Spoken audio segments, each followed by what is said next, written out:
The rain had just begun to pour when Clara stepped out of the cab, clutching her small purse and staring up at the tall, white-bricked house. The address was right. This was the home of Mrs. Eleanor Hayes, an elderly widow who needed a live-in caretaker. It wasn't glamorous work, but for Clara, a 27-year-old single mother struggling to make rent, it was hope. The door opened before she could knock twice. A soft-spoken maid led her inside, where the air smelled faintly of lavender and dust. Paintings lined the walls, each one carefully preserved. Scenes of family, laughter, a time long gone.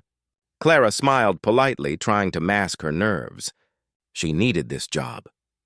When Mrs. Hayes appeared, Clara was struck by her grace. Silver hair pinned neatly, pearl earrings glimmering under the light. She looked fragile, but her eyes were sharp. "You must be Clara," she said with a warm, tired smile. "I'm grateful you came." As they spoke, Clara felt her heart ease.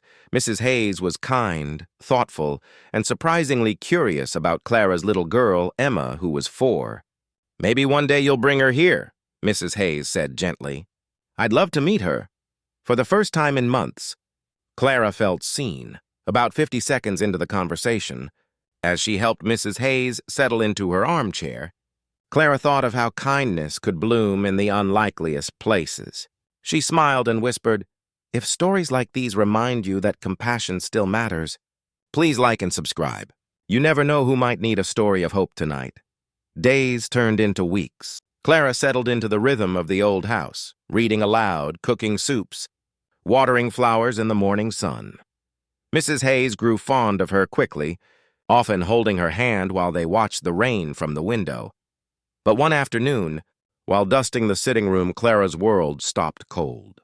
On the mantelpiece hung a large, framed portrait of a man, tall, dark-haired, confident. His eyes! Those eyes! They were unmistakable. It was Michael, Emma's father, the man who had promised forever and disappeared without a word. Clara froze, her hand trembling on the feather duster. "Ma'am," she whispered when Mrs. Hayes entered the room. Why is my daughter's father in your portrait?" Mrs. Hayes blinked, confused at first. Then her expression softened with painful recognition. "You knew Michael?" she asked, voice breaking. "Knew him?" Clara's eyes filled with tears. "He's my daughter's father."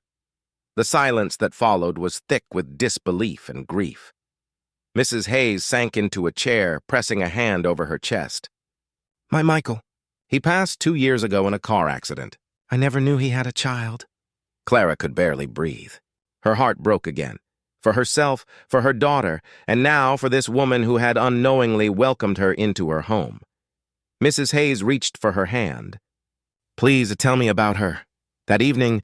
Clara showed her photos of Emma, her curls, her smile, the same eyes Michael had.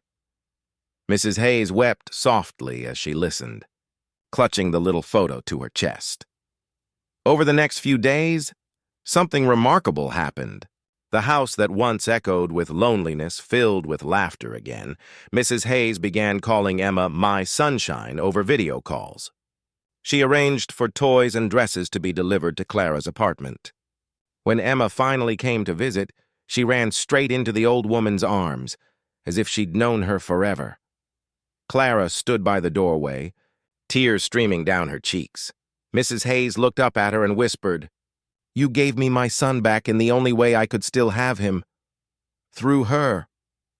From that day on, Clara and Emma never left. Mrs. Hayes insisted they move in, saying she didn't want to spend another day alone. She became Emma's grandmother in every way that mattered, reading bedtime stories, teaching her piano, filling the house with love again. One afternoon months later, Clara found a letter on her nightstand. It was from Mrs. Hayes. "Dear Clara, if you're reading this, it means I'm watching over you both from a better place. You gave me back my purpose, and you gave Emma the family she deserves. My estate, this home, and everything in it are now yours. Love her. Tell her about her father. Not how he left, but how much he was loved." Clara clutched the letter, sobbing quietly as Emma slept beside her. She looked around the old white-bricked house, now filled with warmth and laughter, and whispered, "Thank you. Mrs. Hayes, I promise she'll know." The rain began to fall again, gentle against the windows, like a blessing from above.